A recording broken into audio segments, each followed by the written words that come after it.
Secretary इतलात और chief organiser आज़ाद रियासत Jammu and Kashmir Pakistan जिंदाबाद बेसक ऑर्गेनाइजेशन सरदार आसम बशीर मुगल की 10 corps commander lieutenant general Mirza Shahid Imtiaz Mughal से मुलाकात, जिसमें उन्होंने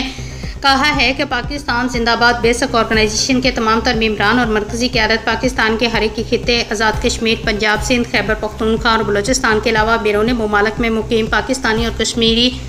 तकरीबन 40,000 अफराद पर मुश्तमिल हमारी ऑर्गेनाइजेशन का हर मेंबर मर्द ख़वातीन पाकिस्तान और अफवाज पाकिस्तान के साथ है और ये तमाम लोग अपने मुल्क और तमाम अदारों के साथ सिर्फ रज़ाई लाई की खातर सबीलिल्लाह अपनी खिदमत सर अंजाम दे रहे हैं।